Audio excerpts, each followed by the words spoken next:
Bienvenue sur ma chaîne YouTube. L'objectif de cette vidéo sera de vous montrer comment on passe de cette photo à cette image. Si vous trouvez intéressant mes explications, je vous remercie de mettre un pouce vers le haut et de me laisser un commentaire.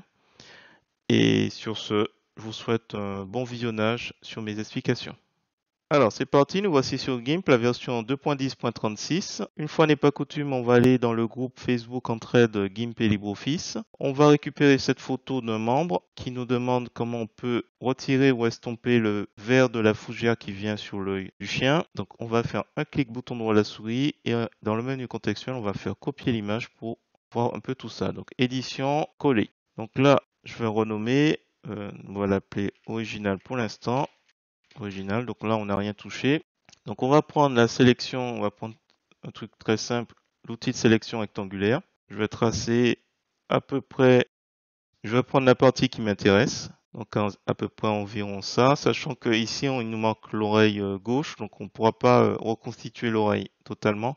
Donc l'idée c'est vraiment de s'intéresser à l'œil pour dégager un petit peu plus le regard. Je descends un petit peu là, puis là de toute façon normalement la fougère ne dépasse pas l'œil, ça devrait aller. Donc là on a notre sélection, on fait édition copier, vous pouvez faire CTRL-C et on revient édition coller comme nouveau calque. Hop, on n'oublie pas la sélection qui ne nous est plus utile, on fait sélection aucune.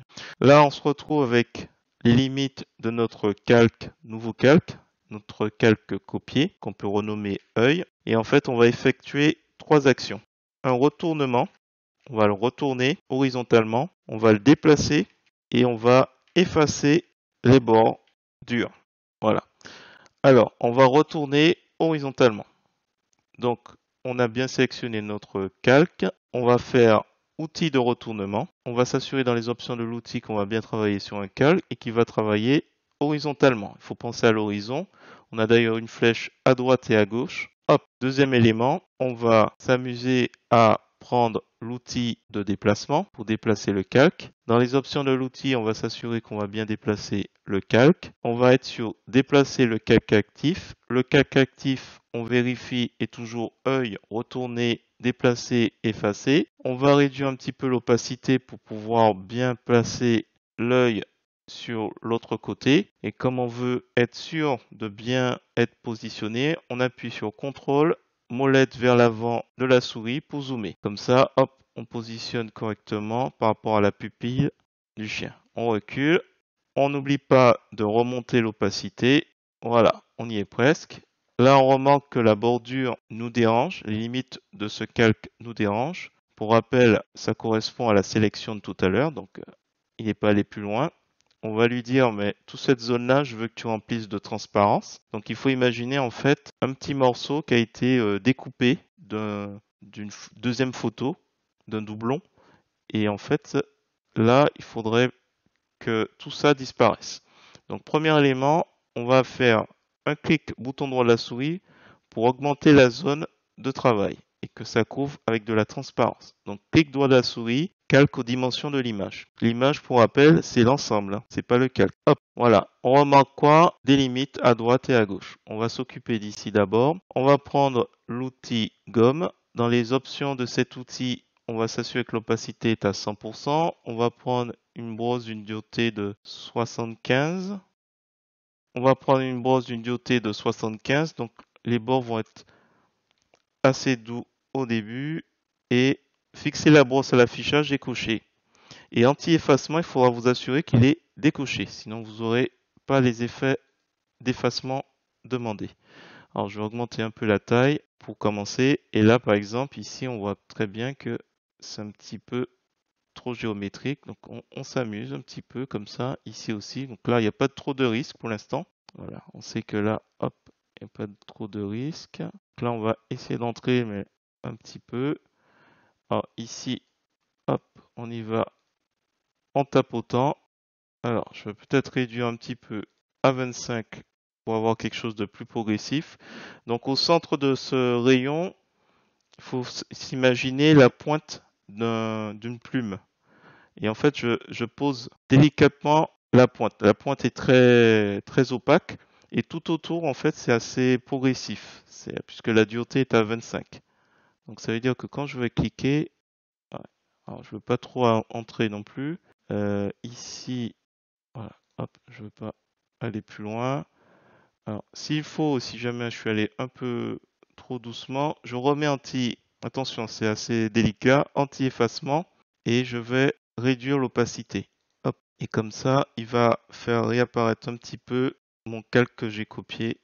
Et là, du coup, il faut aller délicatement, parce qu'en fait, je veux pas que ça paraisse trop géométrique. Alors, attention, je vais regarder un peu. Ouais, voilà, on voit encore ici. Donc là, tiens, on va laisser comme ça. On va décocher pour effacer. Donc là, en machin, je vois qu'en dessous, c'est un peu trop. Donc là, on va pouvoir effacer tout doucement ici.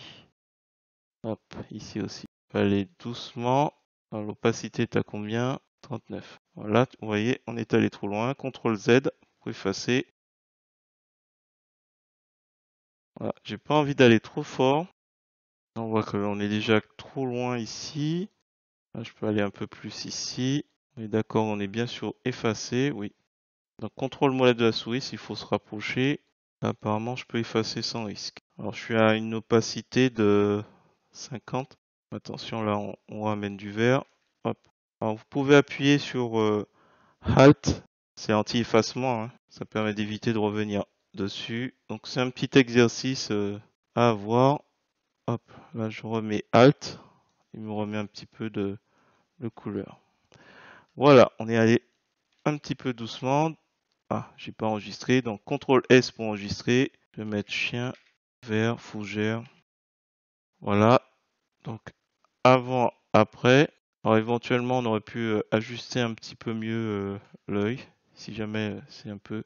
Alors il est possible de réduire l'intensité de l'intensité du vert qui est sur le chien. Alors, par contre là, c'est un petit peu délicat. On va simplement faire un clic bouton droit de la souris et on va faire nouveau depuis le visible. Donc il va créer un nouveau calque visible depuis le haut. Donc il va faire les deux calques qui sont visibles. Et ce qu'on va s'amuser à faire, on va estomper un peu là. Alors là pour l'estomper, je vais simplement aller dans couleur, teinte et saturation et je vais réduire un petit peu l'intensité.